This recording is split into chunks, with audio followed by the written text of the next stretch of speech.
Please welcome my good friend Paul Reiser, ladies and gentlemen, right here. Hi, Paul.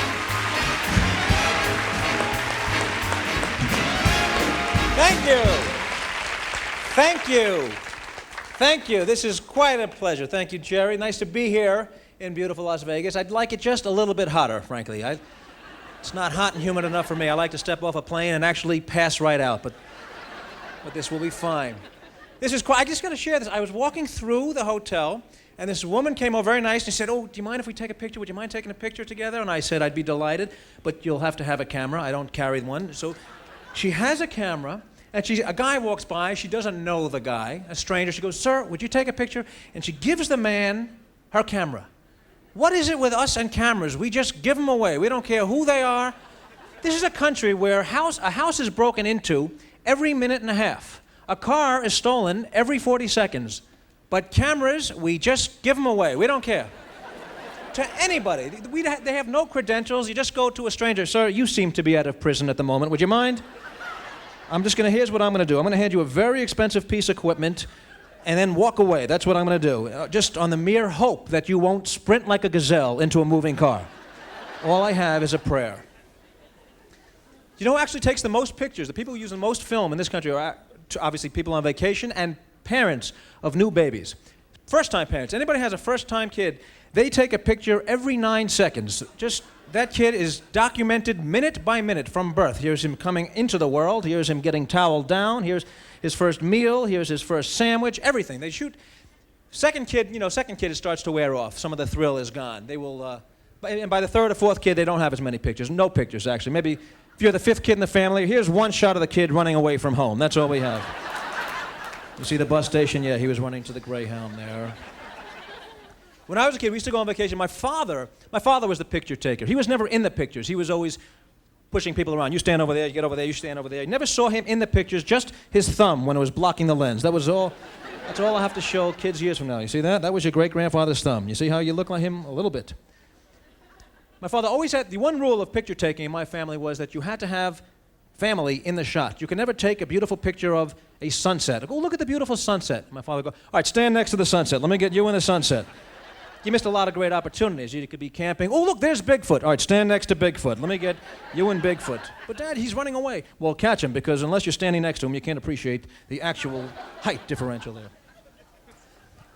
Now when I travel, see, a lot of times if you travel alone, you're by yourself, it's a very different thing. I don't know about you. Personally, I hate going into a restaurant by myself, because there's something when you walk in alone, everybody's looking at you like you are just the biggest loser there is. You know what I mean? He has no friends. Look at this guy. He has no friends. And if he does, how come they won't eat with him?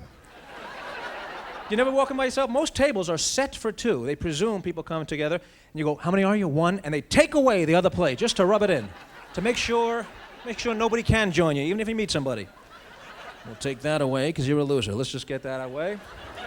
They take away the extra knife and fork so you can't hurt yourself, They figure you're depressed. You don't need that sitting there. The worst part of sitting by yourself, actually, the worst part is there's nobody there to tell you there's food on your face, which is why people go out to eat with friends. In fact, that's a lot of people get married just for that reason, just so that somebody's there to say, "Right over there, you got a little thing. There you go. Thank you, sweetheart." If you're by yourself, if you're traveling by yourself, you could walk into a restaurant. You could actually leave and still have food on your face, go into another restaurant, conceivably walk into a restaurant with food already on your face. This is the lowest thing there is. And at least people look at you and they go, "Well, that's why he's eating by himself. Look at him. He's got potato salad all over his head. That's disgusting." I travel. The one thing I see in hotels, I love what hotels now, they can't do enough for you. Vegas hotels, they're giving you things. They give you things, they try and make you feel at home, and then they give you things that nobody has in their home. Every hotel, they give you shower caps and sewing kits. What is with the sewing kits? I've never sewn in my life. What makes them think I'm going to start in a Marriott in Cleveland? You know what I mean? Has anybody ever made that call? "Honey, I'm in Ohio. My buttons are flying off like crazy." No, there's a sewing kit right here. I have it. Can you talk me through it? They give you things, the shower caps and little chocolates on the pillow. What is with the chocolates on the pillow? Because there's nothing I like right before I go to sleep than a nice diabetic seizure. You know what I mean? Just a nice pound and a half of sugar. I've brushed my teeth, and let me just be on the ceilings for an hour and a half. You have to. How did they decide chocolates would be the little treat? There had to have been a meeting. The hotel geniuses got together. We want to give him something on the pillows, a little snack. A small salad. Scallops. You think scallops would be good? A tomato. How about a kiwi? Thinly sliced kiwi. Do you think they'd enjoy that? Chocolate. And you got to be careful. That's the only thing. A lot of times they give you a little Hershey kiss there. You know, a little triangle you could roll over and you could just put an eye out. So please be careful. Check those pillows very carefully. And the showers, and this is, I've learned something, and I will share this with you because you're very nice people and you're here. This is not something I would have called you individually to share, but since we meet, I will share this. I have learned that in a shower, we tend, this is a little private, the areas of our body that we spend the most time scrubbing are not areas that need the most scrubbing. For example, the mid-chest, there's an area, just this little, like couple of inches here, gets an awful lot of scrubbing. And it's not a dirty area. There's nobody that has dirty areas over here. You know what I mean?